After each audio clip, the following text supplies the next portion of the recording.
Good afternoon, everyone. Welcome to the Parks, Recreation and Community Services Commission. It is 2:34 on Monday, May 20th. My name is Regina Alcazar. I am the president of this commission. And can we call roll, please? Sure. Commissioners Kalfayan, Present. Meek, Here. Sardar Bacon, Here. Wolfson, Here. ex officio Commissioner Kevorkian's absent, and Manassian, Here. President Alcazar. Thank you. We can go on to introductions and presentations, please. Oh, here. Sorry. Sorry, if I may, I am here. that's okay. Glass. Forget that I'm last. Next. Next agenda item, yes. Agenda for the May 20th, 2024 regular meeting was posted on the bulletin board outside City Hall on or before Friday, May 17th, 2014. At 2A, we have introductions and presentations, introduction of new or promoted CSP employees. Thank you, President Alcazar, members of the commission. I would like to introduce a familiar face. She's been working with the department since 2008. Ms. Teresa Alexanian has been promoted to our new Assistant Director of Community Services and Parks. She started working with the City of Glendale in 2001, started off with the Finance Department. In 2008, she transferred over to Community Services and Parks. It was a promotion for her as an admin analyst, working on special projects and DIF. In 2015, she was promoted to Community Services Manager. Then in 2012, she was promoted to Executive Analyst. I'm going backwards. My apologies. And then in 2017, she was promoted to Deputy Director of Community Service and Parks, overseeing Recreation, Community Services, and Human Services section. And just recently, I believe it's been a month, she was promoted to Assistant Director, overseeing Recreation, Community Services, Human Services, Parks Administration, as well as assisting the director in a few capital improvement projects. I do like to welcome and congratulate Ms. Alexanian, and of course, I am looking forward to working with her in years to come. So congratulations on your promotion. Is she also taking the Iris's place? No, unfortunately, Iris is out sick today, so I'm filling in. I'd like to just say it's been a pleasure working with you so far, and congratulations. Well deserved. Thank you. Thank you all. Yes, I'd also like to just say congratulations. And you've been here since I started and have helped me a lot to understand how things work around the department and the city.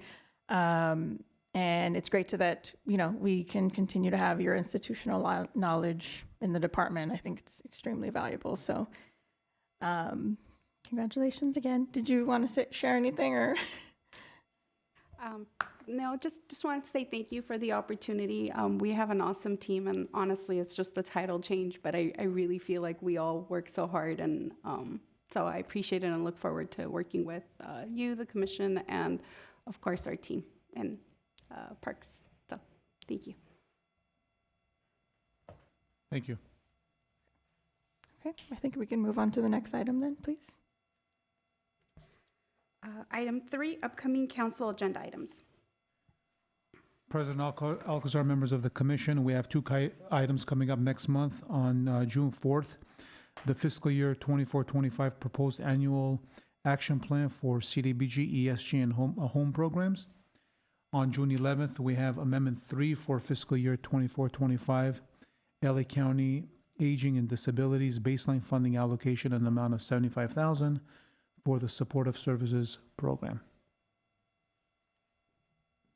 Great, thank you. Next item, please.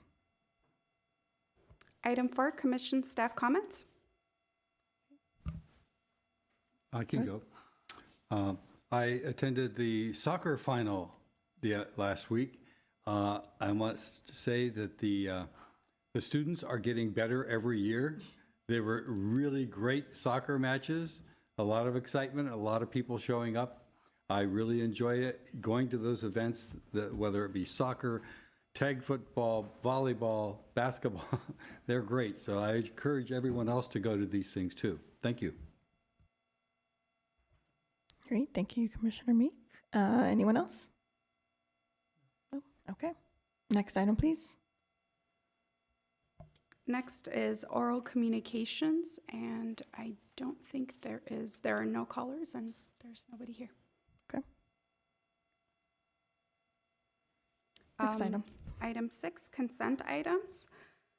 The following are routine and may be acted upon by one motion. Any member of the commission or audience requesting separate consideration may do so by making such request before a motion is proposed. At A, we have approval of minutes of the commission's regular meeting held on April 15th, 2024. Thank you. I can move to approve the minutes. I'll second.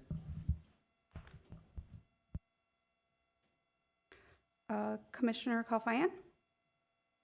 Yes. Meek? Yes. Sardarbakian? Yes. Wolfson? Abstain. President Alcazar? Yes. Just a note, ex officio Commissioner Kevorkian joined us at this meeting. Thank you. Welcome. Next item. Yes, please. Action items. At 7A, we have parking lot 11 park development concept. This was an item that was moved from the April meeting. A motion providing feedback to city staff and a recommendation to city council on the concept of city-owned parking lot 11 being converted into a park. Great, and I think we have a presentation. Yes. Yes, good afternoon. Okay, it's working. Good afternoon, Commission. Good afternoon, President. So I'm presenting on item 7A, the parking lot 11 park development concept, with a recommendation that the Parks, Recreation, and Community Services Commission adopt a motion providing feedback to staff and a recommendation to City Council on the concept of city-owned parking lot 11 being converted into a park. So to provide some background, next slide.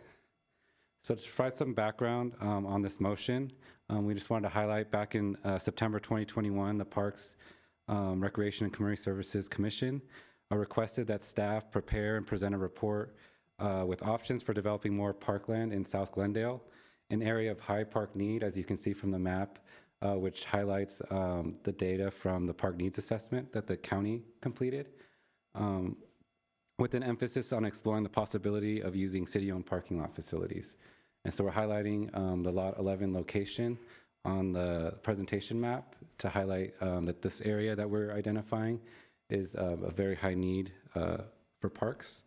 Next slide. And so the city currently owns 8 parking lots in the downtown area, and they range from size from about 7,500 square feet to about 40,000 square feet. So all of them are about under an acre, which is 43,560 square feet. So because in 2021, commercial activity was disrupted because of COVID, we utilized a 2018 parking study completed by Transpo Group to analyze whether or not any of these parking lots would be feasible to convert to parks from parking lots. The study concluded that parking lots in downtown Glendale are heavily used and are likely not ideal or suitable for park development. But we note that parking lot 11 was the only city-owned parking lot in downtown Glendale that was not analyzed as part of the study. So potentially it could be the only parking lot in downtown Glendale said city-owned that could be feasible to convert without disrupting parking in downtown Glendale. We would note that a car dealership stores vehicles on that parking lot, and so any development of that site would displace those parked vehicles. Next slide. And so parking lot 11 is a long, narrow parking lot adjacent to the National Armory. And so actually they share a site, and the east part of the site is leased long-term to the National, for the National Guard Armory. And that lease will conclude in 2042. The left side of the site, which we're talking about, is approximately 0.53 acres or 23,600 square feet. Just for reference, the city's mini parks are about 1/4 to half an acre in size, and they can accommodate potentially a raised planter bed, some seating, a small playground, and small turf areas, which is typically how most of our mini parks have been constructed. So based on the size, this would potentially be able to satisfy a mini park program. Next slide. Oh, sorry. And so we've prepared just a very initial concept just to present of what type of amenities could actually be developed on the site. So one concept that we just wanted to show, again, is to provide green space. We thought an entry court would be supportive of the area. This entry could mimic the entry across the street to the Armenian Museum and the entryway across to create a gateway as you're traveling down Colorado towards the downtown area. And then additionally, recreational amenities could be included on the inside of the mini park as well. Here we have a programmable open space. It's a joint basketball court / pickleball court, which is essentially what we have developed at Pacific Park currently. So this is just to conceptualize a type of amenity that could be developed on the site, a half-acre site. And so with that, we're looking for recommendations from the commission to provide back to City Council for what could be done with this site. And so that concludes my presentation, and if there's any questions. Great, thank you for that. I will open it up to my fellow commissioners for any questions, starting with, go ahead, Commissioner Wolfson, go ahead. Okay, so first of all, thank you for the report, and you answered one of my key questions, which was when the long-term lease ends. So it ends in 18 years, so that is pretty far out, but I'm thinking long-term, looking ahead, what might happen when the lease ends. How critical is that rent revenue to the city? Might there not be an opportunity to develop even more space for park facility in a very park-poor part of town?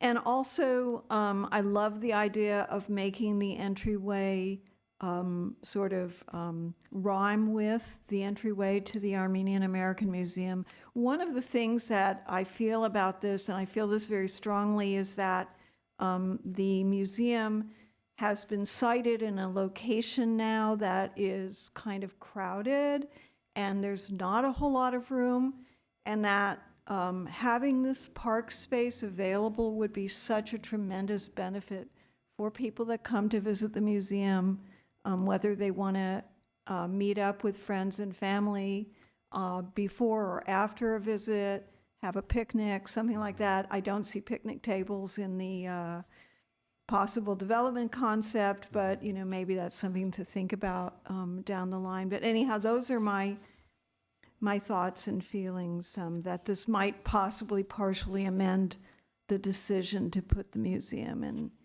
in this particular spot. So thank you.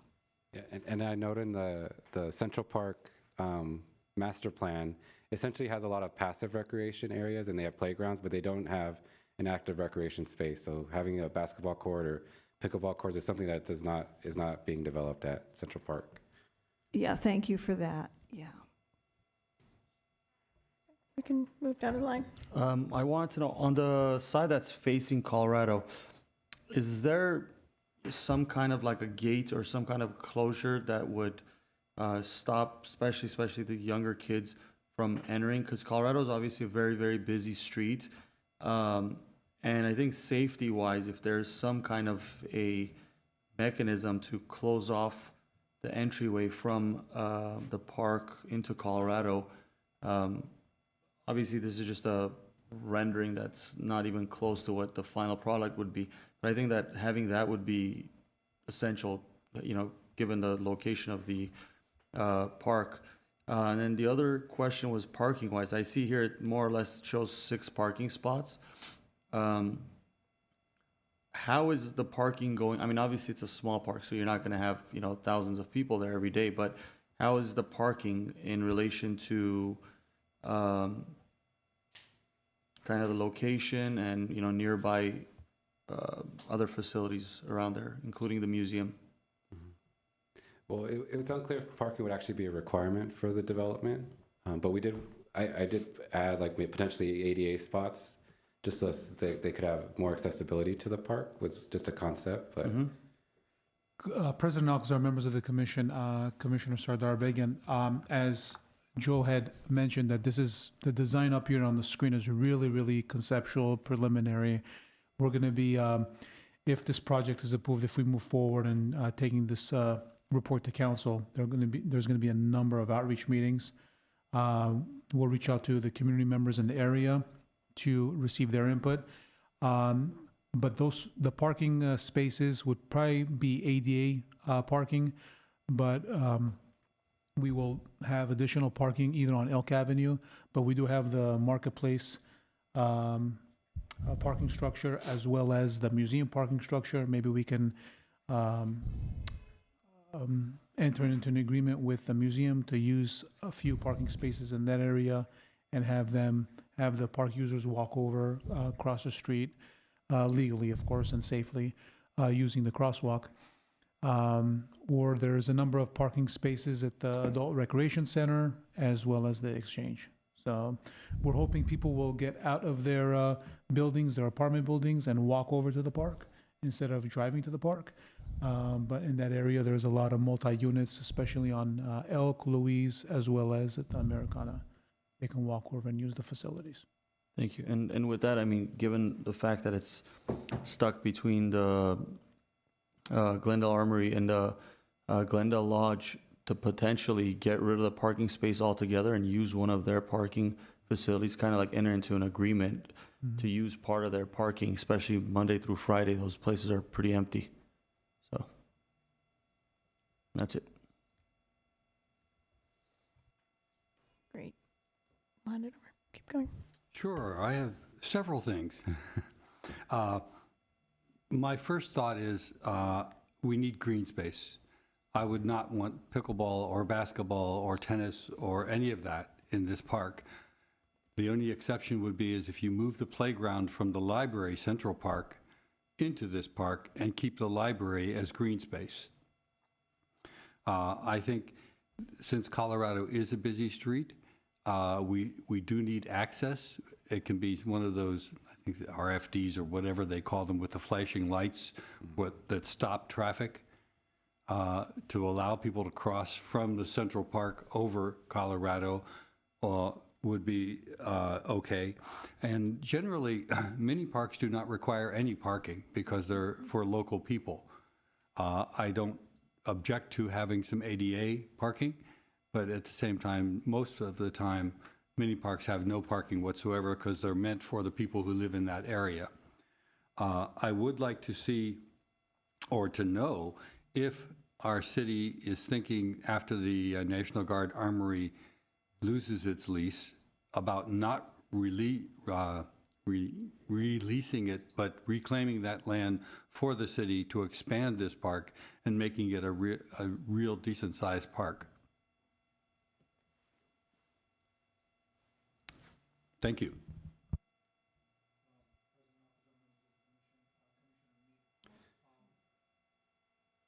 Sorry about that. Once when the lease is expired with the Armory, we will work with the state of California probably 3-4 years before the lease expires to see what their plans are. I know as part of the housing element, I believe that CDD did submit this as a location for either a housing development or a joint development as a park and a housing complex. It doesn't mean that it'll be a housing complex, but it's part of the housing element that was submitted to the state, I believe, last year. But we will work with both CDD as well as the state to see if we can have some sort of open space, green space in that area. Yeah, I would think, 70,000 square feet would be a real start for a park in that area. And having that open and not housing, even though we love the housing, we need it in the city. At the same time, we really need park space in Glendale. Go ahead, Commissioner Kilfayan. I would support the idea of not having parking for the cars in the park because this is downtown and we have so many apartments that they live around this area, and it's a business area. And as Mr. Bolanikan mentioned, there is the Armenian Museum parking and other parkings that we can benefit out of them. And plus, the city is getting to paint all the streets green so people can drive their bicycles around. So we have to consider that. And as far as the lease, right now, I don't think we can make a decision for the lease because after 18 years, who knows what's going to happen, what's going to be need of this community. It's too far away. True. I will open up to the ex officio commissioner members. Nassian, do you have any notes? Okay. Kevorkian? I like the idea. I think especially because it's in downtown area, very populated. I think it's a good opportunity for people to walk out of their apartments and homes nearby to just, be in green space. I also like the idea of the pickleball. I know that, green space is definitely preferred, but I also understand that many individuals don't have, walking distance maybe to some amenities, like pickleball or basketball. But I do like the idea because I know the American Museum, I don't know, do they have some green space in their plan? I can't remember if they did, but... Yeah, so there's a Central Park master plan that's being developed. So they're removing the surface parking and putting it under the Armenian Museum. So it's opening up all those the parking lot to park space now. Oh, nice. So we'll have some there as So well. it'll be like a great lawn, there'll be playgrounds, and then fitness equipment, and then like ping pong table kind of open use areas. Okay, very cool. Yeah, very interesting. Awesome. Thank you. Thank you. I just wanted to note, is there any callers, or I don't see anyone in the audience either for comments? No, we don't have any callers at this time. Great. So some thoughts. Just adding a little more context, right? Because we've been discussing parking lot 11 for a while now. We, as the presentation shared, have South Glendale that is extremely park deficient, very limited access to open space, especially after the huge passive park is currently being converted right to the Armenian American Museum, which is very exciting. But there's always, opportunity that we need to look for new space, as everyone has shared. And I like the idea of it becoming a mini park as well. I grew up next to Windsor Mini Park. It did not have parking spaces, so I can confirm that. But it was definitely utilized by everyone who lived nearby, which is fantastic. And I believe to this day, it's still a very successful program. All of our mini parks are heavily used in one shape or another throughout the day for kids, for elders, in different activities. So I am definitely for this space converting to one. I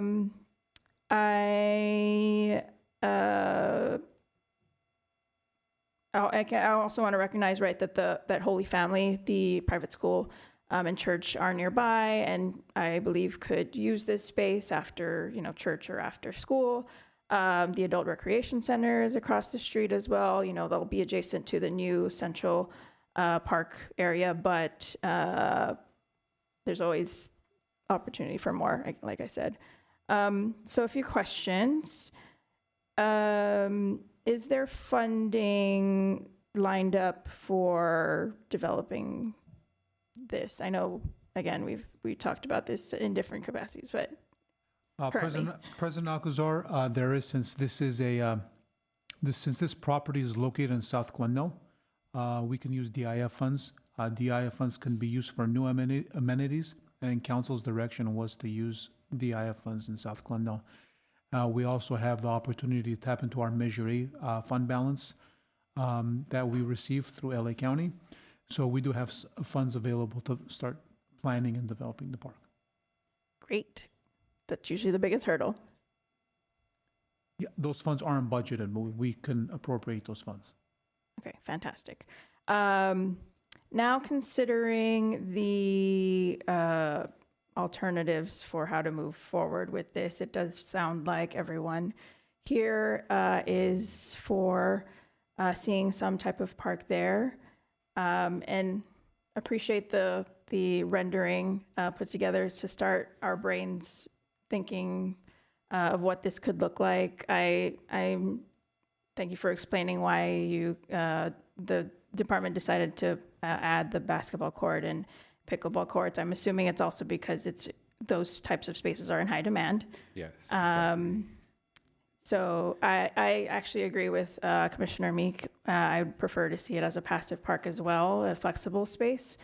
Potentially with a playground. I don't necessarily think that the playground from the Central Park area needs to move. I think passive lawn space would be great. But, that doesn't also necessarily mean that it needs to stay permanently as a passive park, right? And you mentioned outreach. So going back to timeline, if we move forward with this, I saw one of the alternatives as, the department would then put together some type of proposal to present to us, bring it back to us in the future, and then to council. That was one of the options, I believe. Would that involve an outreach process? It was alternative one. Let me go back and check.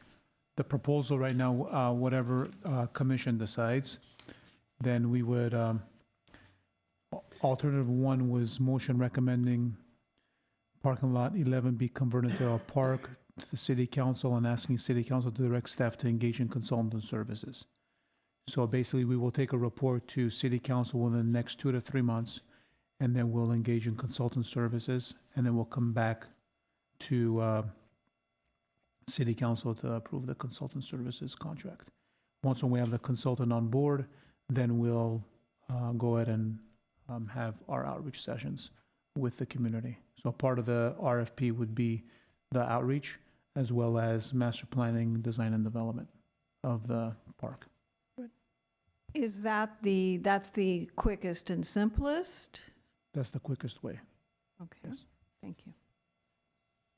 Great. So to clarify, maybe 2-3 months for to go to council, and then how much longer after that for it to return back to us? I would say, Estimate. well, just an estimate. When we return back to commission, we're going to return back to commission with a master plan. So we're going to show commission probably 4 designs similar to what we did, 7-8 years ago with Fremont Park. So I would say probably, I'm guesstimating 12 months by the time we hire a consultant, have a number of community meetings, RFP, and so on. You're looking at 12 months. Okay, thank you for that. We need to be realistic. It will take time. It's not going to, I it know. won't happen overnight. And I'm appreciate that, we've gone through this process and it's a little frustrating, but nevertheless, I'm glad that we can start to move this forward again. Go ahead, Commissioner Calderon. Right now, can we just move on and say we want to develop parking lot 11 into a parking lot? That's what we want from us? That would be the motion. I move that we recommend to City Council that the development of Lot 11 into a mini park be commenced. I think you said that's our first proposal in the, Yes. yes, please, I move that. Thank you. I will second that. I will third it. May I make one amendment? That we make it more of a green space park rather than a playground park?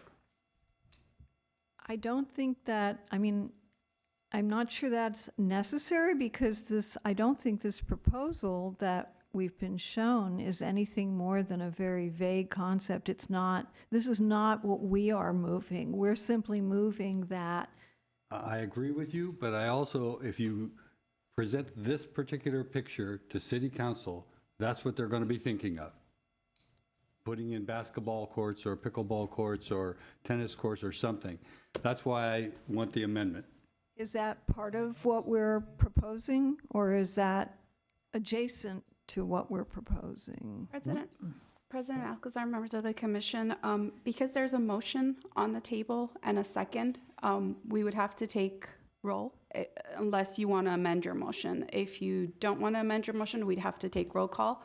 If it passes, it will stay as just what you recommended, which is take a report to city council recommending that Lot 11 be converted to a parking lot, is what I understood. I'm sorry, to a parking lot. The Lot 11 be converted into a park, Without yes. parking lot. Not a parking lot, I apologize. So that was the motion, without any specifics on what kind of a park. And I second that. And you seconded. So we could take a roll call unless you're willing to amend the motion. And if it passes, then it stays. If it doesn't pass, then somebody else could. Well, so just for clarity, to make sure that I am right, I don't think I need to amend my motion because I don't think this concept is what we are co-signing necessarily. We're just saying develop it into a park. Correct.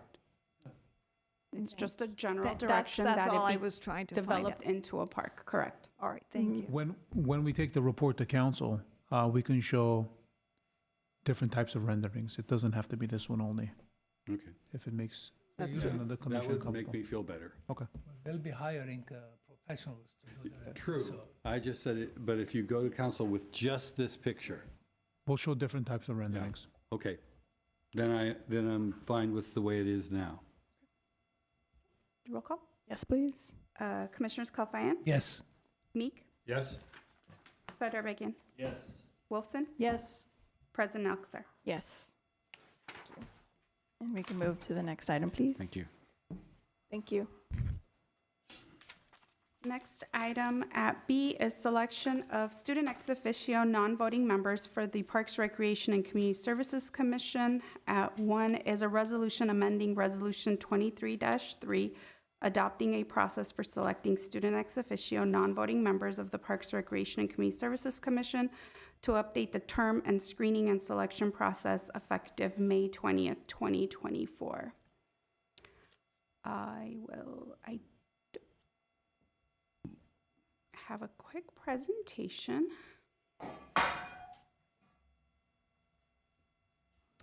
At the, just as a way of background, on March 7, 2023, City Council adopted an ordinance, 6005, and the GMC 2.60 was amended for Parks, Recreation, and Community Services Commission pertaining to youth commissioner seats on the Parks, Recreation, Community Services Commission,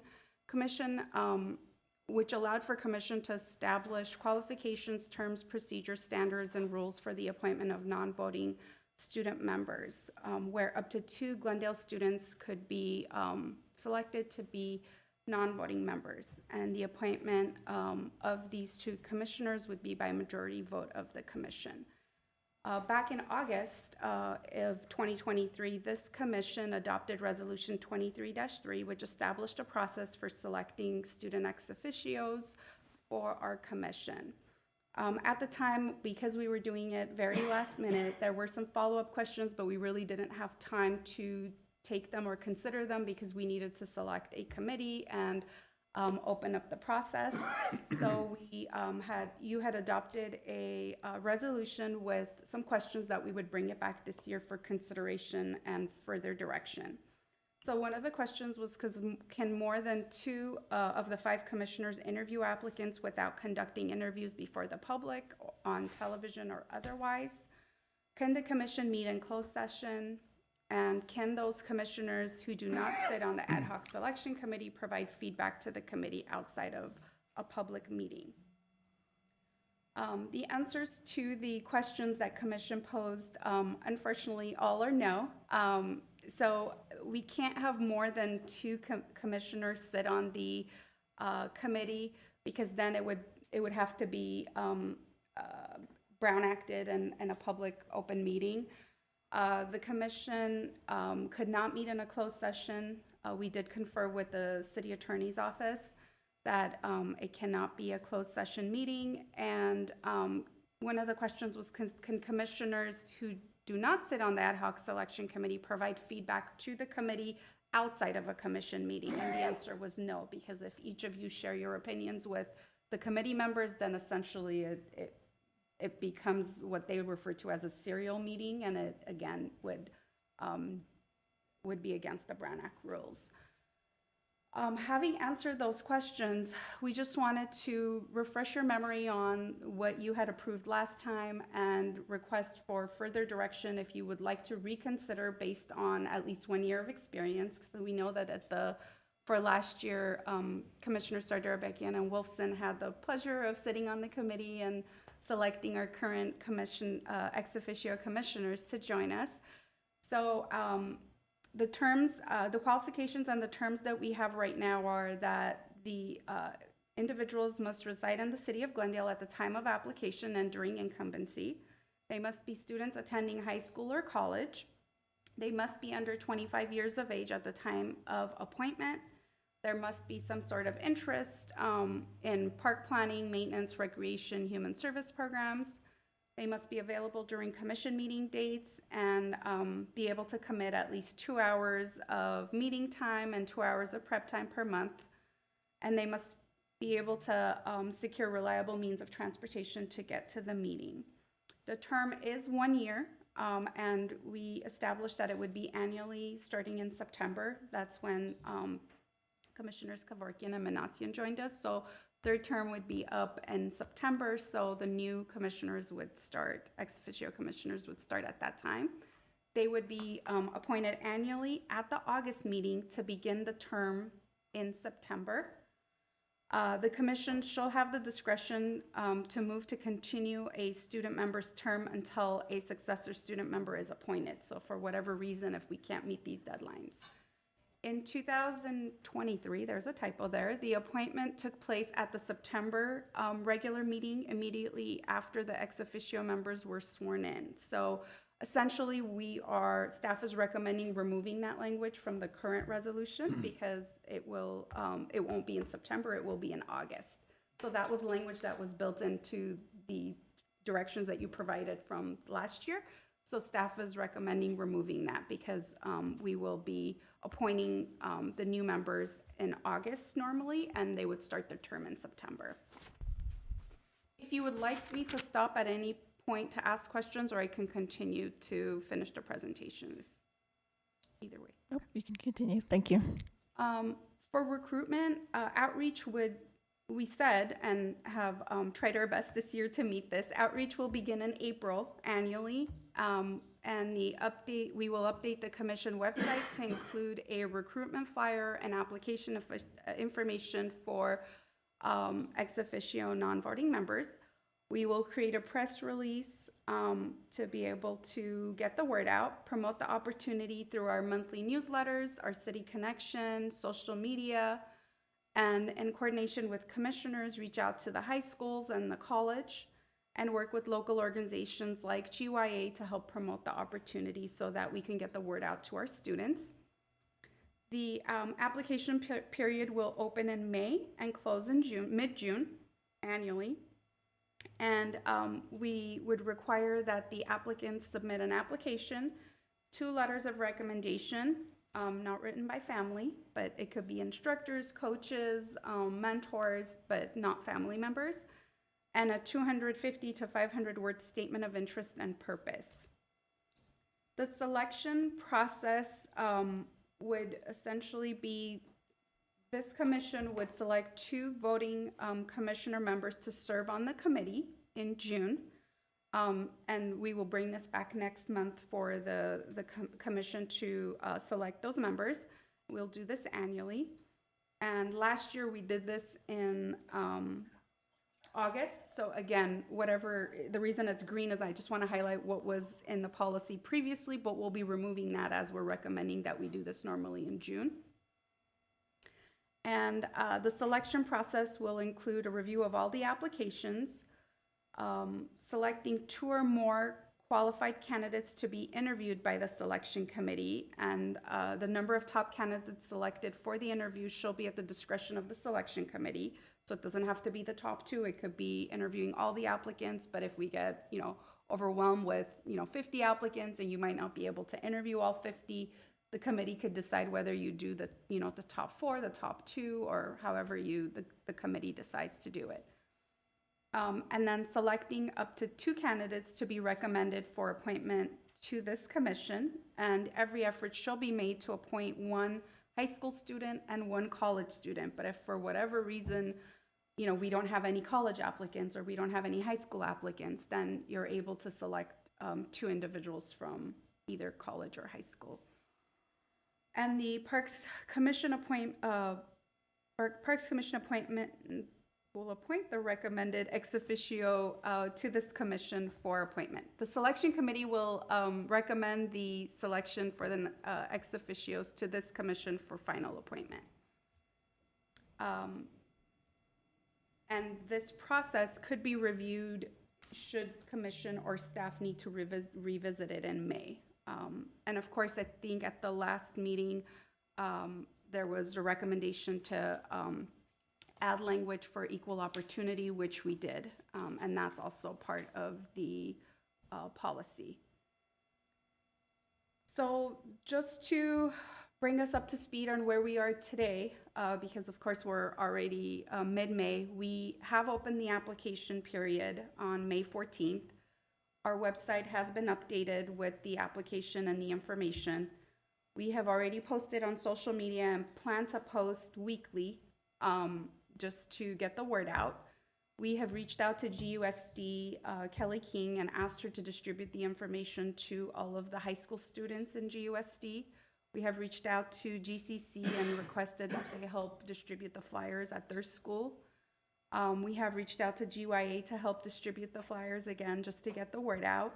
And the flyers will be put on our public counters and some of the departments that have, public counters, and at our community centers. And we are looking into posting on Nextdoor, so parents are also aware and would be able to share the information with their children. So next steps, today we're asking for direction from you on whether you have further questions or would like to amend the procedures as established from last year.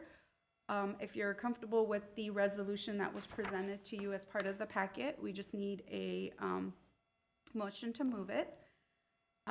We will be back at the June meeting. Just because we didn't know whether you'd have any changes at this meeting, we couldn't adopt the resolution and select the committee at this meeting. So we'll be back with at the next meeting to give the commission an opportunity to select 2 members to serve on the selection committee. And then the selection committee will proceed to review the applications, which by that time will have closed because the application period will close June 14th. If for whatever reason we don't have enough applications, we could consider extending it, but not by too much, because we do need to give the selection committee an opportunity to be able to review and interview potential candidates, and hopefully have a recommendation for appointment at the August meeting so that the students could start joining you at the September meeting. This concludes my presentation. If you have any questions, and I'd like to open it up to Commissioner Sardarbekian and Wolfson to share your experience from last year as well. Thank you. Okay. Thank you, Teresa. And first of all, I want to say how it's astonishing that our time has gone by so quickly, and I'm going to get verklempt again. Anyhow, I wanted to say that it was a wonderful experience participating on the committee to select. And I hope that a couple of other commissioners will have the same fun doing that I had last year.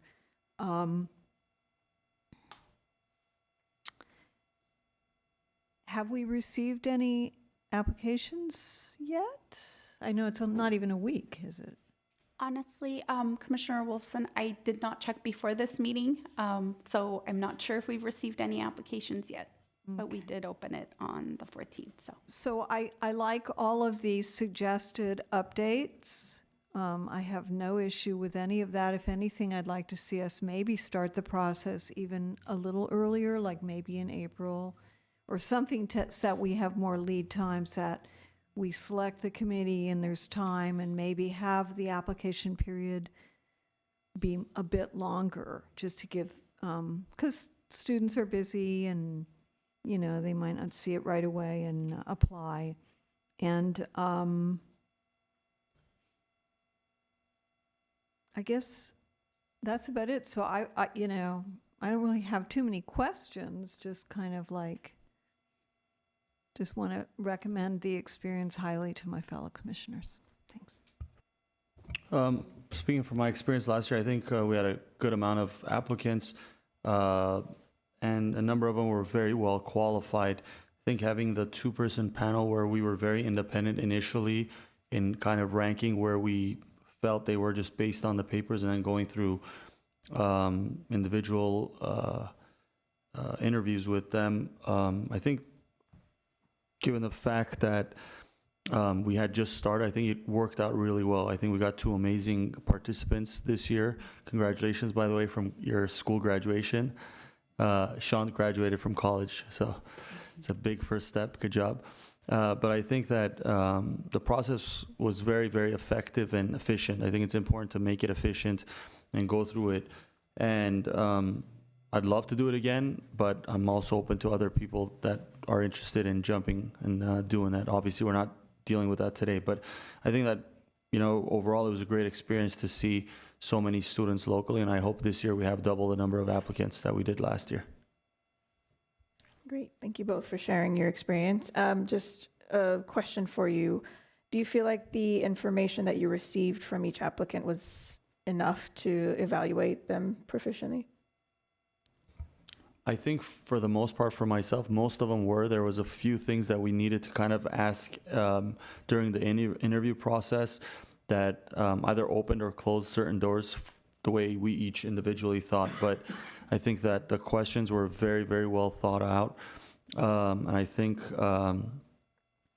what was provided to them initially, I think vetted a good amount of answers that we were looking for, and kind of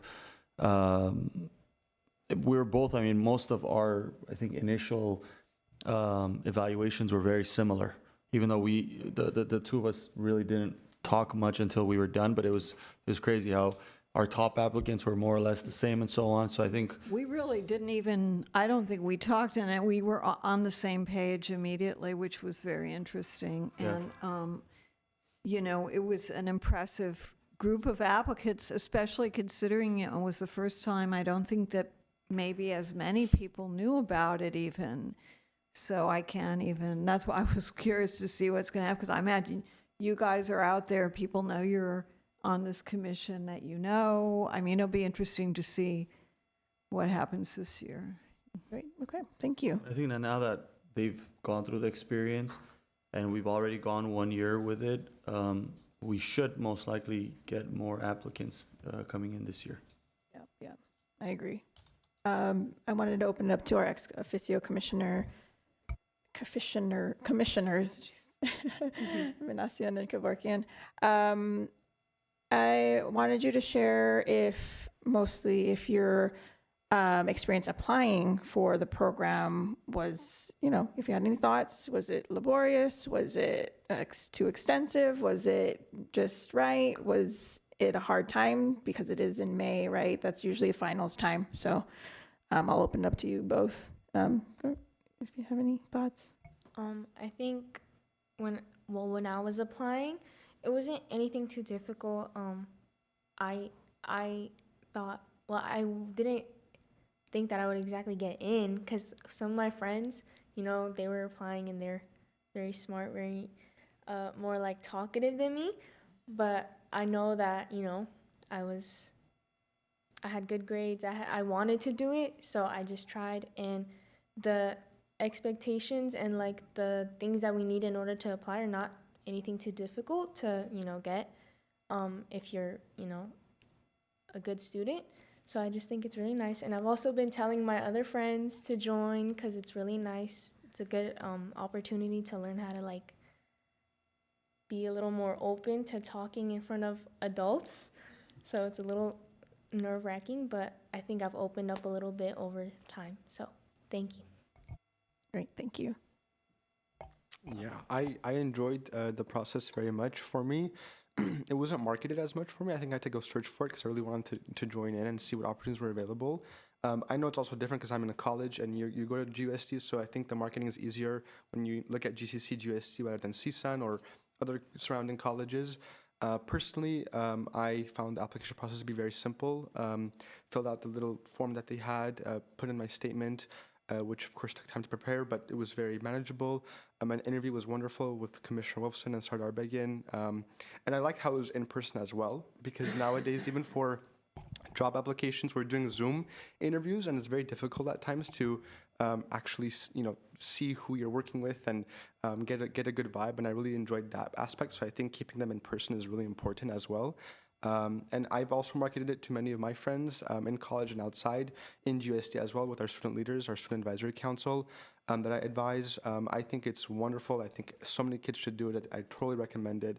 I think I wouldn't have any suggestions with the application process. It was really, really smooth. So thank you both commissioners on the committee for that and for the opportunity as a whole. I really enjoyed my time here. Amazing, great. And of course, I think we can all agree that having you both has been very valuable to our meetings. Really appreciate your voices at this table. So I'll open it up to the commissioners if you had any thoughts.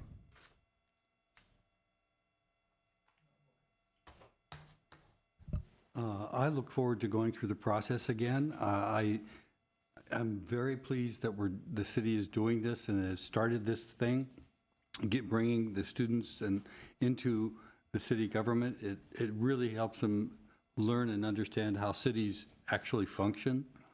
And I'm very happy that they both had such a positive experience, and I look forward to the next group. Great, thank you. So I just wanted to note one clarification question, because in the presentation, I believe you shared that the information was already distributed to GUSD and GCC, the community college. I believe in the report it says that it will be expanded to all nearby colleges, surrounding colleges, and I don't know if that's happened yet, but if not, I hope it does. President Alcazar, we have not yet, but yes, we do plan on distributing information to surrounding colleges as well. I think the difficulty is just making sure that they are Glendale residents, the applicants. So we can blast it to all universities, locally within X miles. We just want to make sure that they are Glendale residents, the applicants. And so oftentimes if we go beyond our general area, we're probably gonna not reach as many Glendale residents. So if you have recommendations on specific colleges that we may not be considering, or you'd like for us to make sure that we do reach out to, or even schools, I was thinking of maybe even reaching out to some of the private high schools, and trying to reach out to them and just give them an idea. But again, we have to be careful because then their students are mostly probably outside of Glendale. So it's just that fine line of, do we reach out to too many people?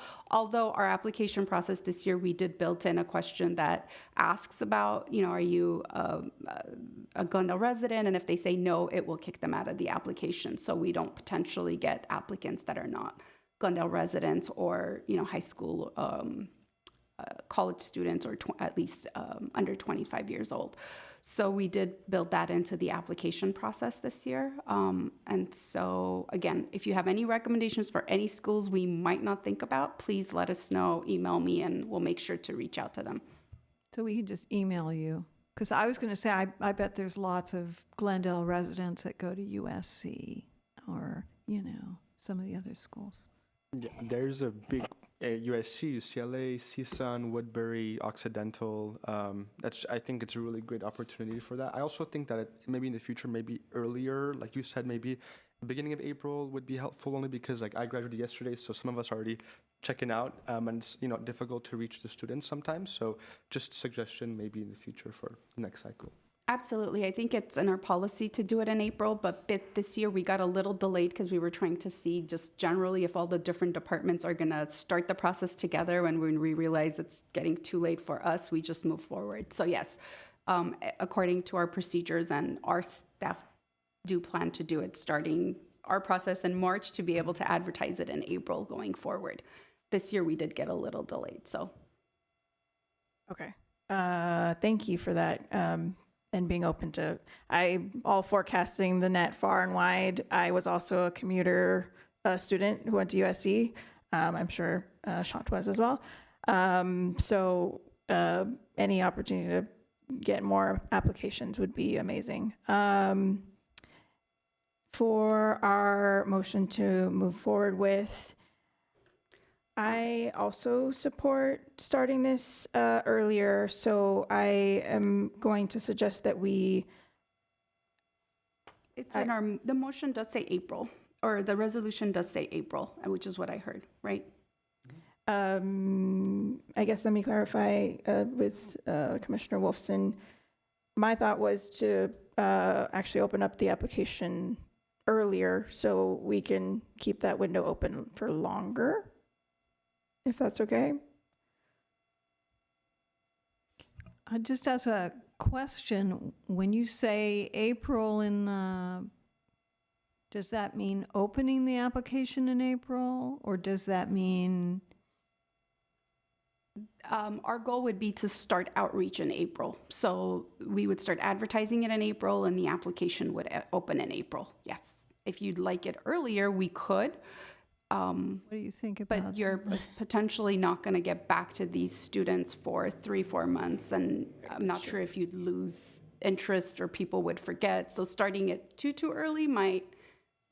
That's true. They procrastinate, maybe. That is true. I remember I hear you. And that is how it's worded. It's outreach starting in April and then opening up with the information that the application window opens in May. Correct. The application period open in May or in April? The resolution currently does say that the application will open in May, but outreach will begin in April. But I don't think it should limit us from opening it sooner. I think this is like the latest we would open it. But if we're gonna outreach and start the process in April, I would say if we've got all our flyers done and all of our websites updated, we might as well open up the period as well. Maybe we could say open by May, and then that would make it as soon, you would open it as soon as you could.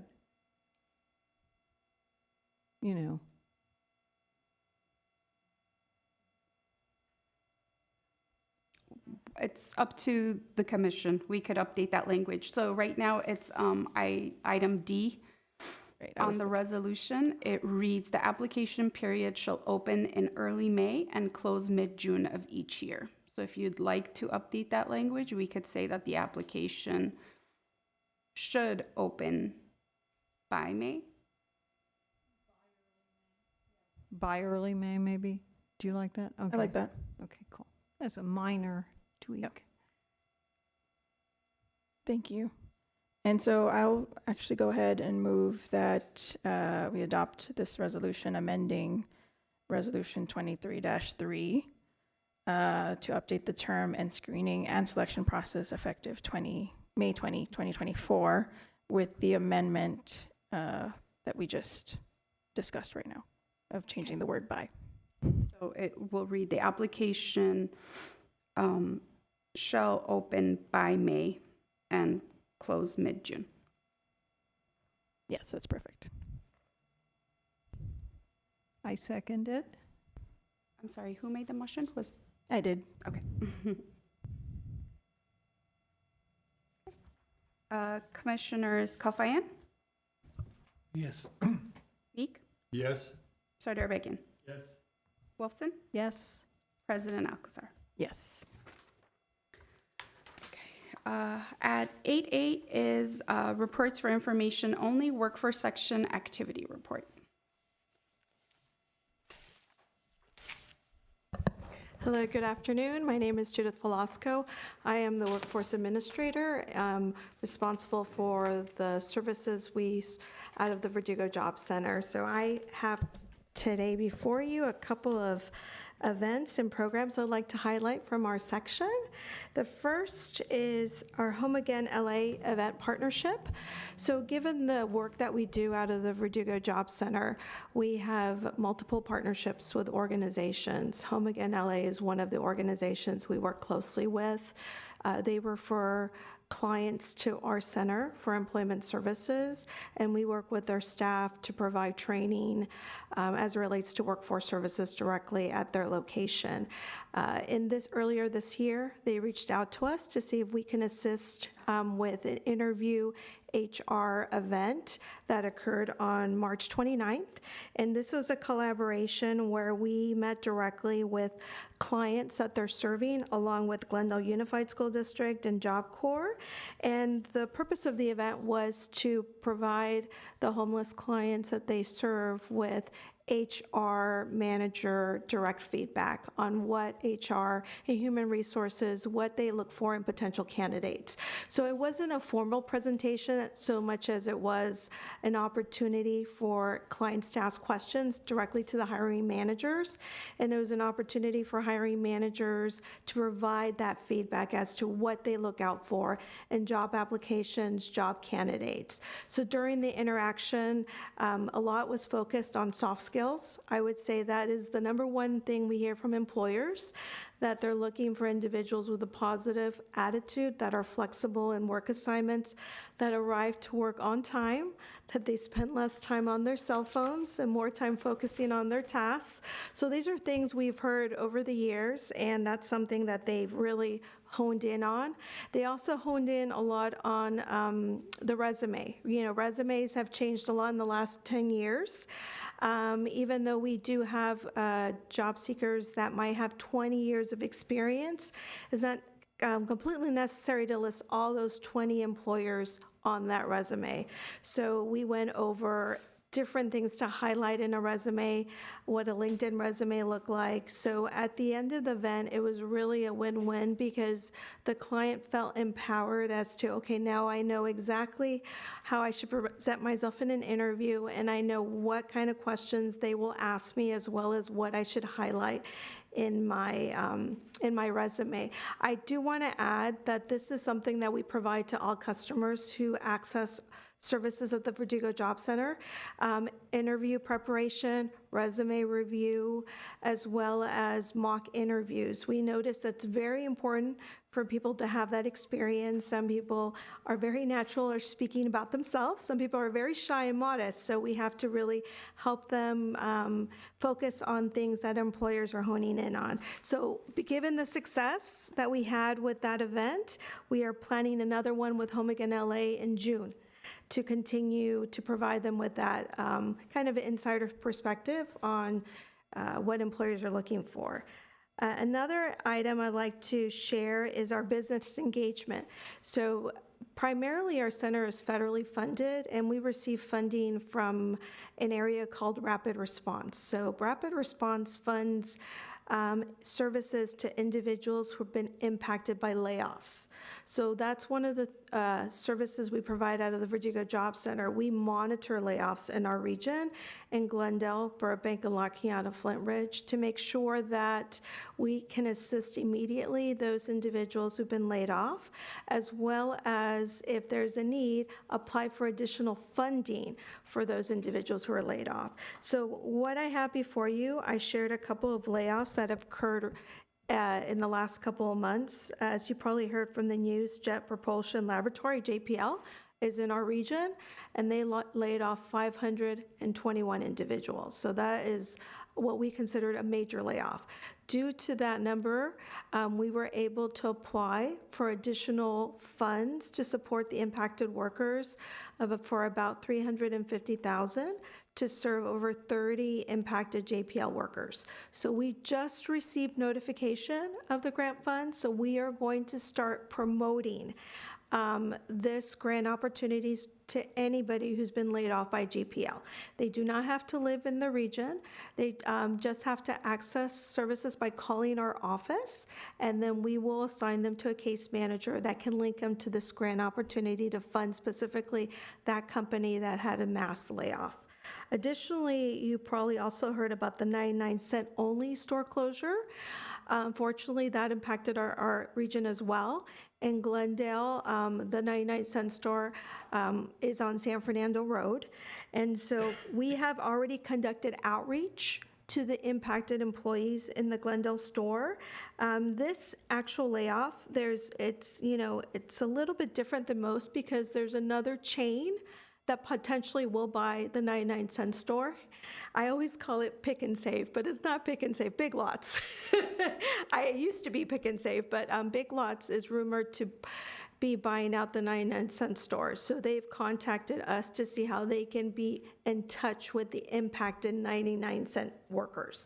So we're trying to facilitate that placement. But there is also a 99-cent store in Burbank that we're trying to also work with those impacted workers. Another store closure in Burbank is Perch, which is in the Glendale Galleria. This was a sudden store closure. We actually received notice after they had closed their doors. 14 people were impacted by this layoff. It's a higher end a store that sells high-end stoves, furniture fixtures, and such. They have not returned any of our calls. We usually, when we get notification of a layoff, we get notification of the point of contact of the headquarters. So they have not returned our calls, but our staff have researched, and it's probably because the company, it's in the report, is being sued for not delivering items to their clients. So they closed their doors ahead of the planned scheduled layoff listed on the date of the letter we received. So usually we received an official letter from the company. The letter lists the number of impacted workers. It lists the positions that are being impacted in the last day of employment. The final layoff I'd like to mention is Tesla. They're closing 2 lots and a supercharge station in Glendale, which is located in the Americana, and 2 lots and a service center in Burbank. So in the Americana, they have kind of a showcase room, but they also have a supercharge station in that area that they're closing, and then 2 bigger service centers in Burbank. So we're reaching out to them and their human resources, again, to work with the impacted workers. We have funding in our center to support the displacement of these workers, so our goal really is when we hear of these layoffs is to be able to reach out to the workers impacted. Our experience and my experience in workforce over the years has been that sometimes employers are in a state of shock when they're laid off. They are informed the day of that that's their last day. So there's a lot of emotions that they're going through. Our approach has always been, please come to us when you're ready, but we're here as a support. And that's what we try to do as much as possible. When we get these new grants for specific companies, we want to reach out to the impacted workers to know that they have this no-cost support to them available to them. I've also listed some other potential layoffs we are monitoring, and we're monitoring them either because we've heard of bankruptcy filings coming, but we haven't received official notification of closing. So as soon as we do, we have a rapid response team that goes out and reaches out to the companies to provide services immediately. The other items I would like to share with you has to do with our youth program, Glendale Youth Alliance. They run our youth employment program. So summer is around the corner. They are gearing up for their summer youth employment for youth ages 14 to 24. They've already started accepting applications as of March 1st on their website.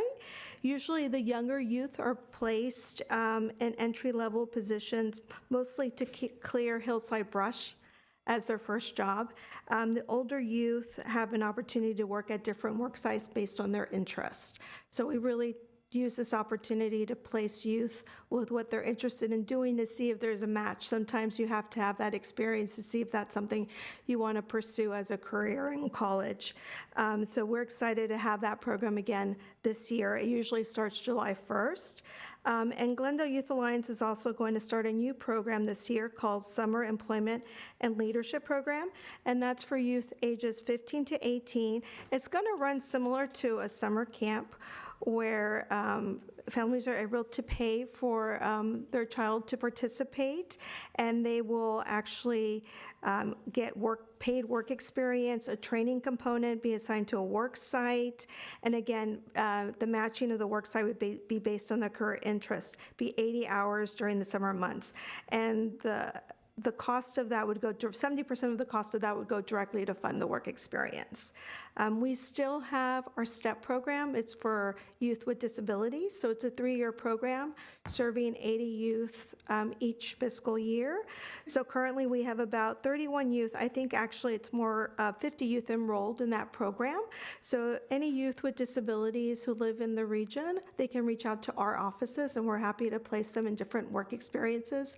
Usually we find that youth like to work most during the summer because they're not in school. So they can work full time, and it's a great opportunity for them to learn different skill sets, learn the soft skills, be able to be exposed to different careers, and just be in a work environment. It's really great exposure at an earlier age. And today is their GYA Charity Golf Tournament right now. So the goal of really is to raise funds to make sure they get reinvested in the community for youth employment. So I'm happy to answer any questions you may have. Thank you. Thank you. I'm always amazed at how many programs we have. I had no clue we had the business engagement program. I'm so happy that we're being proactive about, foreseeing what businesses are going to close. And I know it's really a topic right now, and it's very unfortunate, but I'm glad that we have services that are free to people to access. So any other questions, comments? Go ahead, Commissioner Wolfson. Well, first of all, thank you for that, your comments, your very sensitive comments about the layoffs and how people react, because I think that's very true.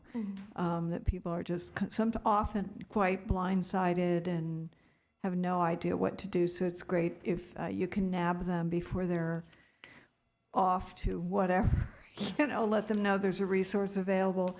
And then I was wondering, I guess you alluded to monitoring upcoming layoffs by watching who's declaring bankruptcy and that sort of thing. Do you get that information from the courts, or are you watching news media? Yes. President Alcazar, Commissioner Wolfson, that's a great question. We rely a lot on labor market information.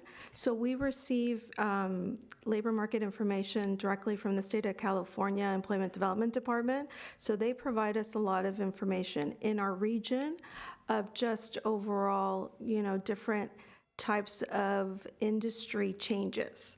So we look at that labor market information. The news media outlet is definitely one source. And then we also have staff that go out to the community and speak directly to businesses. So we try to do that, as well as there are other workforce boards in our region that we collaborate with. So there is a big collaboration of sharing of information. So if there's a potential layoff of a company that's a chain in one area, they will inform other areas as well, just to be aware of a potential thing. So we try to share it as much to the community as possible. If anybody hears of any type of news, to let us know, and we'll definitely follow up. Yeah, and I was also wondering, that's a very helpful answer, thank you. Do you also keep your ear to the ground about where there may be trends for hiring additional workers that then, Yes, President Alcazar, Commissioner Wolfson, we do.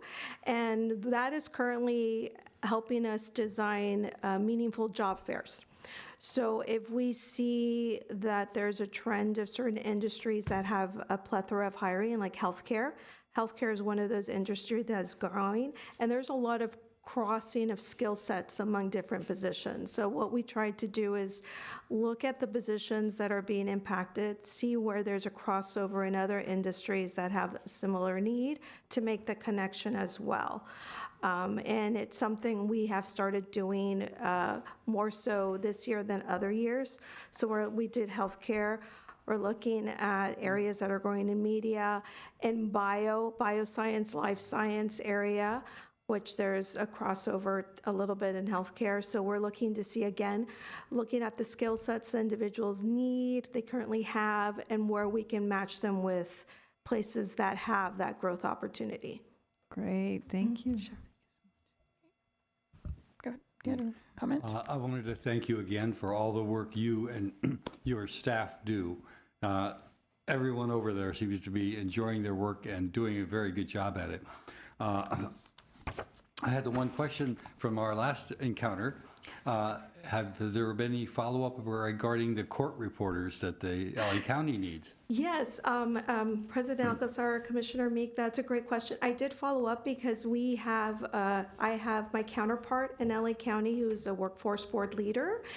She said she wasn't sure. You know, it's interesting with news and that information that was in, I believe, the LA Times. Yeah. She said that she was going to follow up specifically with that department, since she's internally in another department in LA County, to see how we can do a joint venture to assist. So I will definitely continue to follow up to see how we can assist, because any position that there's multiple hiring, we want to be able to facilitate candidates for that position. So yes, I did follow up, but I will continue to. Okay, thank you. Thank you very much. Thank you. Any other comments? Nope. No. Okay. Great. Thank you so Thank much you. for the report again. We can go to the next item, please. Item 8B, Recreation and Community Services Section Monthly Activity Report for April. We have Seba Garabedian joining us for a presentation. Good afternoon, President Alcazar, members of the Commission. My name is Seba Garabedian, Community Services Manager with the department. While we're getting our PowerPoint up and running. Which one's working?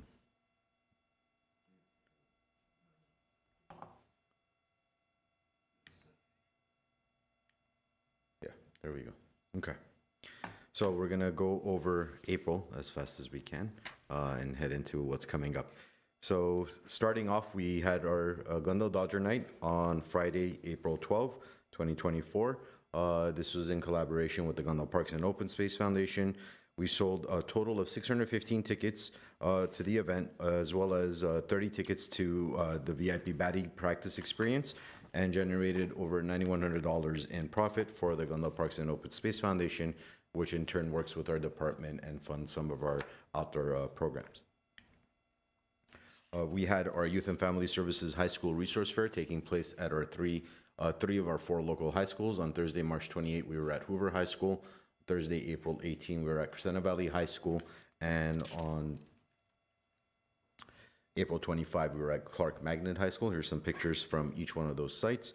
The event is a platform for the city to introduce itself and the offerings and services and programs to our local youth, hopefully trying to attract these local youth to apply for jobs within the city of Glendale with whatever interests them. There's some pictures of Clark.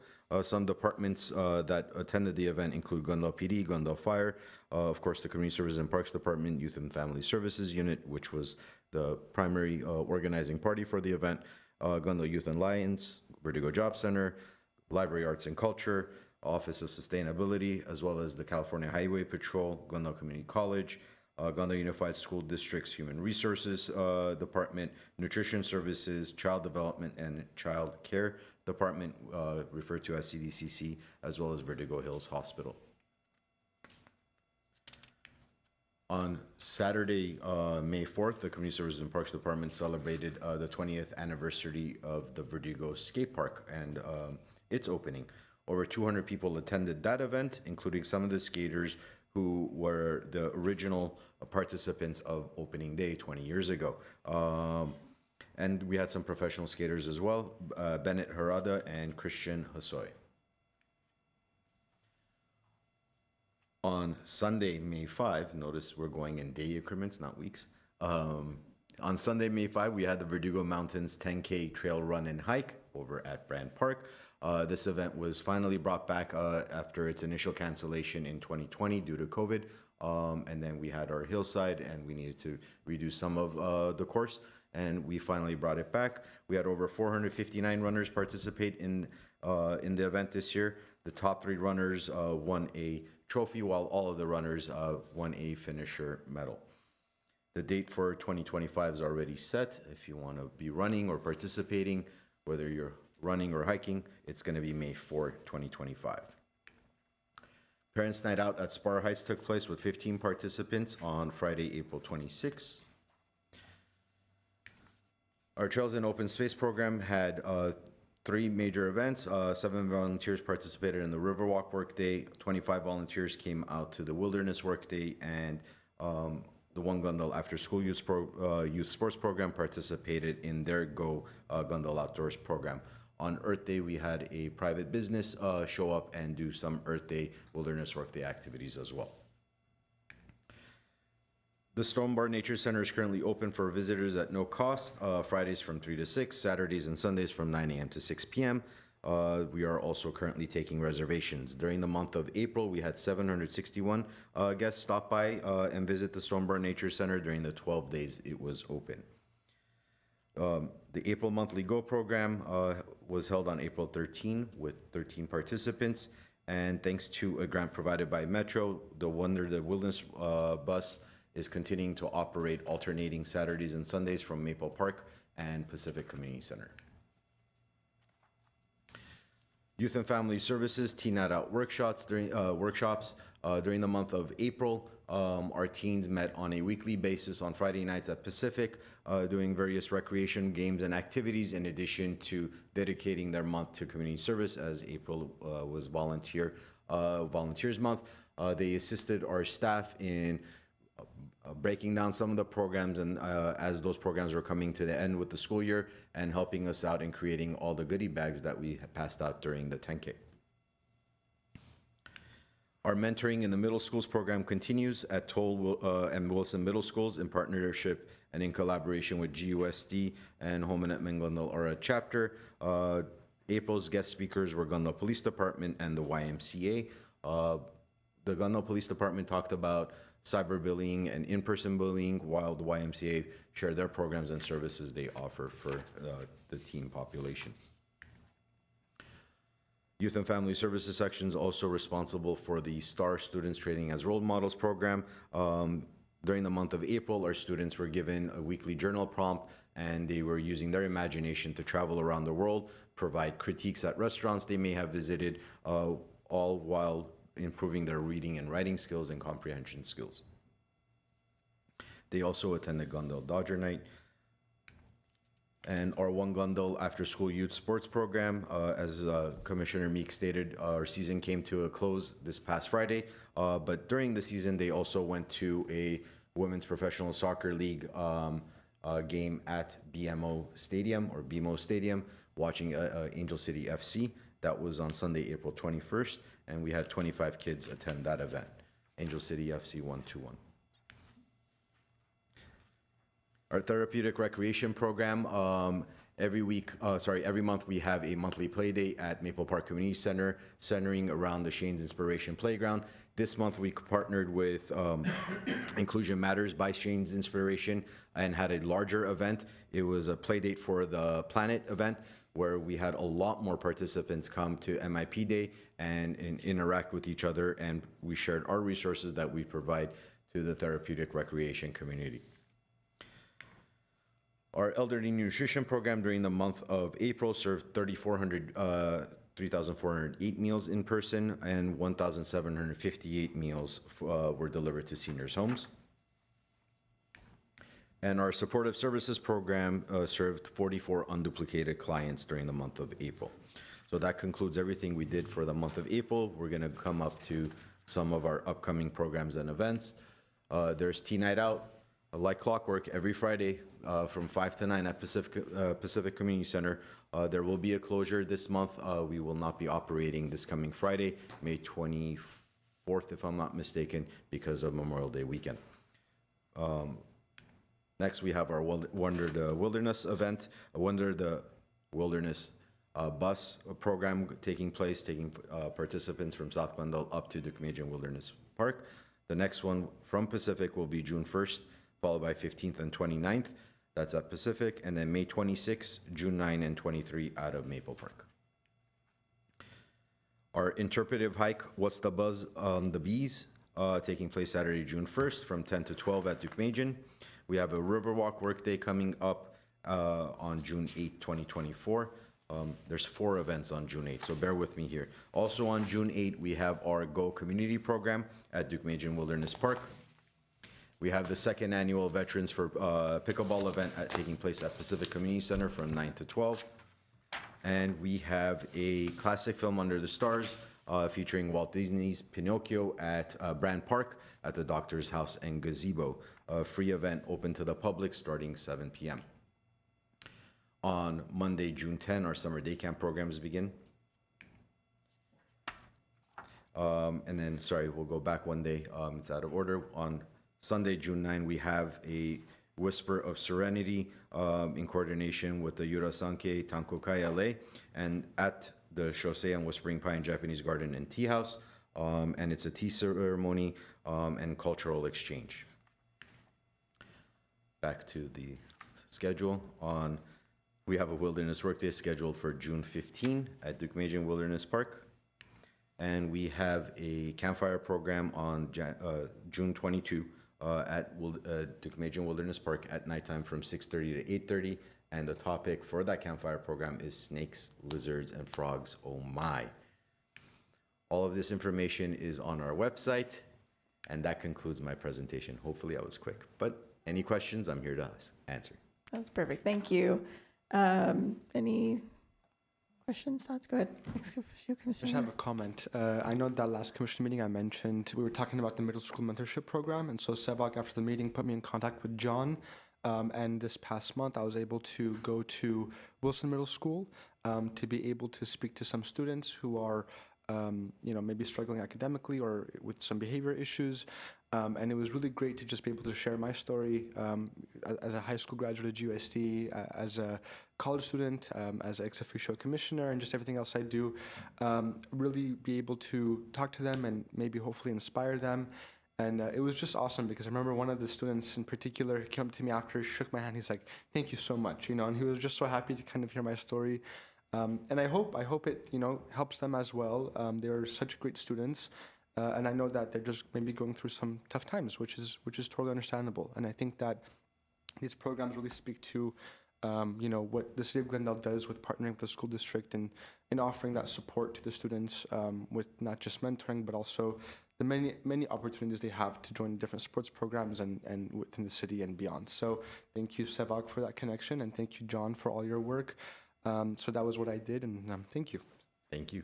Great. Thank you for sharing that, Commissioner Kevorkian. Any other thoughts, questions? Okay. Good. Thank you.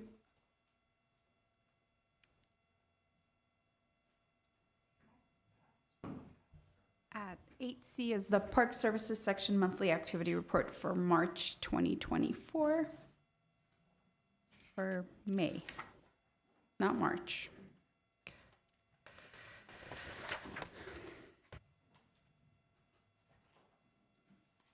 President Alcazar, members of commission, for the month of March, our work order count for the non-routine repairs and preventative maintenance were 35 work orders for the groundskeepers. Pesticide applicators were only 3, but irrigation repair was 34. Total of 429 labor hours were used.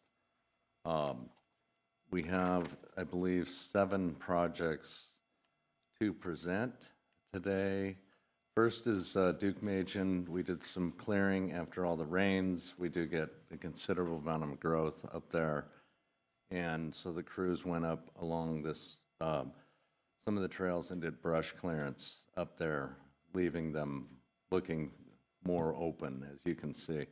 There was quite a bit of brush that was removed, and then also soil that comes down off the mountains due to the erosion. So they were, you can see them there clearing and loading it. They left it really nice, so it was a great job by the team to go up there and take care of that. You can see the road there prior to being completely cleaned off. We do get a lot of erosion because it's decomposed granite that just kind of washes off. At Brand Park, we are preparing at the doctor's house we're going to install a new entry monument, which is going to be really nice because it'll match the doctor's house itself with the used brick. And so here, the crew, this is actually the irrigation crew, but they are out they're multi-talented guys. They're doing all kinds of work throughout the parks, including plumbing, and then this, you will see they're doing concrete and block work, which we're prepping for the footing for the new monument, which we're going to build. The irrigation crew is going to build with the used brick. We were able to get a good amount of used brick for this, so it matches and it has the sort of rustic antique look. That's the footing. We're building a rather large footing for it, so it'll last a good long time. Possibly over-engineered, but I'd rather it last than get pushed over. So there's the guys setting the rebar in the footing, so it is gonna be very strong. And that's Anthony Mendoza. He left us for a short while to go be working as an iron worker in rebar. So he's bringing his talents to Glendale, which is great. There they are pouring the footing. You can see we're running the rebar is run wild, which means it's just going to go through the block, which is going to be actually start setting the block. It's cinder block, which will be wrapped in used brick to give it added strength. So that's the footing after it was poured. They put plywood on it so the initials weren't carved in it. And the footing will also be covered in used brick as well, so you won't see the concrete. And then it provides a nice opportunity for us to plant around it and have taller plants where they won't block the brass signs that are going to go on that. At Central Library, we had to do removals of this hedge here. It actually was quite problematic for the library staff. They've asked us to remove it. It tends to overgrow really quickly, and then we also have trouble with people throwing garbage in there, and it's difficult for the groundskeepers to get to because, as you can see, it's pretty dense. And this is just a removal project, and basically what this is to the library staff, it gives them more, it's open, and so people won't throw their trash in there, and we'll plan it with something really nice, and we won't get all that, the problems that were caused with this hedge. And that's how it looks right now. We are going to plant it at some point, but right now it's just mulched. And so we'll get plants in there. At Emerald Isle, we are going to have more photos on this one because this is a really great project. This is if we hadn't discussed it before, we installed a monarch butterfly way station in conjunction with the Chevy Chase Estates Garden Club. And we have a few pictures here, but next month we'll actually provide some more because we'll get them from the garden club itself. And the guys went through and did a lot of clearing around the parking lot. You'll see in a moment where this is right next to where the garden is going. So this is just some of the clearing they went out and did. Again, explosive growth due to the rains. And this is sort of an almost completely after of the monarch garden. This is the monarch garden itself. We planted 39 native milkweed and native species and a few non-natives to be very attractive near the sign. This is after we did both sides of the entrance parking lot, or entrance to the parking lot, where we did both sides of it. So when you come in now, it will be, as it grows in, there'll be lots of flowers and hopefully lots of butterflies as well, and bees. So there's the sign, and there's the finished portion of the Monarch Garden. And this was nice because the Chevy Chase Estates Garden Club came out, ONIG came out, and councilman member Brotman came out as well, and the garden club was there. So it was just pretty much a very good time, and a landscape project at the same time. So that will be Monarch Way Station, which I believe has been registered by the garden club, and I'll get you more pictures of the event itself. And we too did the brand 10K. We have to prepare the trail and for this, and so there was, again, lots of erosion and rain-related issues, but I have to give most of the thanks to the Public Works team, Carlos Linares and Jason Lunsford, who went up and they took their heavy equipment all the way to the top of the trail and graded it out very nicely. So we wait till towards the end, right before the race, to do that in case there's any late rains. And so this is the beginning part of the trail. Unfortunately, I don't have any pictures of the top part of the trail where most of the work was done by the Public Works team, which is actually great because there's great views and you're out in nature. But this is where they start and finish, so we wanted to make sure it was nice and clean for them, and that being that it starts and finishes on asphalt, we make sure that there was no decomposed granite on it because it could be very, very slippery. So the guys went out and cleaned it off really nicely there, as you can see. This is coming around the first turn, and that's heading towards the finish. But this is just, this is actually a video that Armin made of the start, but I don't even know how to open it. So I'm just gonna scroll past it. Yeah, so here's the start of the 10K race. This is a 10K-ish. You're going up about 3.1 to 3.2 miles and then turning around and coming back. So now you're seeing all of it, or at least most of the 459. It took them quite a moment to get through, but everyone seemed to have a very, very good time at the race. We couldn't have asked for better weather. It rained the night before, and we were thinking, oh my gosh, this could be a disaster, but before the race, the sun came out, the temperature was absolutely perfect, and everyone had a very, very good time. So that was the, oh, is this the next one? Oh, you don't need to do this. That's me. That was Armin, he called it his masterpiece. That was me joking around right before the beginning of the race. But that is, that was our projects for the month. If you have any questions, again, we will have more pictures of the Monarch Garden planting. I think you'll really like that when I get it from the other sources that took the pictures. So that's what we had. Does anyone have any questions? Thank you for that report. I just wanted to ask a service question to remind the good people of Glendale where to contact if there are overgrown flowers or brush along our trails. I know that we have a program that works with our kids to clean that up, but is there a service that the department Mostly does? the trails, the trail work, we coordinate that. We will reach out to the Glendale Youth Alliance, and we take quite a few of the brush calls down at the Chevy Chase. A lot of those, and then we coordinate them out of there, which is our 2054 number. So the 548-2054. Got it. Okay. Thank you. Go ahead, Commissioner Wilson. Raised a question for me. A few years back, we had the goats come to eat some of the weeds or I whatever. believe, yeah, they were at Verdugo Park and Brand. Are And they then the year coming before, back? they were at Montrose. I believe they are, yes.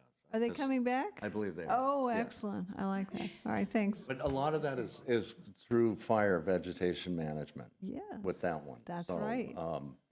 But I do work with that staff as well because there's, our jobs intersect quite a bit in that with the open space and the trails. And so, and with Public Works. So there's quite a few of us that talk about those projects.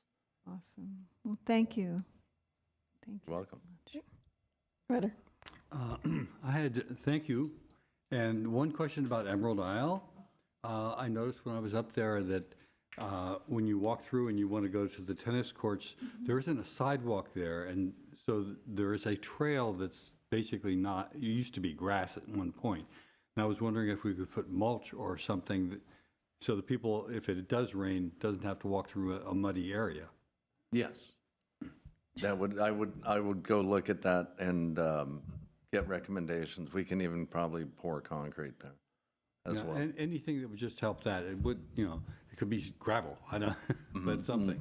I try to avoid gravel. It has a habit of getting picked up by mowers or thrown around. So I can we understand need that. to really be careful with that. So Okay. we'll find a more permanent solution. Thank you. Thank you. Any other comments? If that works out with Emerald Isle and the little, it's called the pathway. The pathway, that would be really nice because whenever people are, so for tennis, we have little like rollers where we put the balls in, and we have to carry it, and it's really heavy. Okay. So if that would work out, That's good. I appreciate the recommendations. I really do. Okay, thank you so much for that report again. Yeah. I believe that leaves us with adjournment. Anything else? Yes, President Alcazar, adjournment. Okay, well, I will adjourn the meeting at 4:15. Thank you, everyone.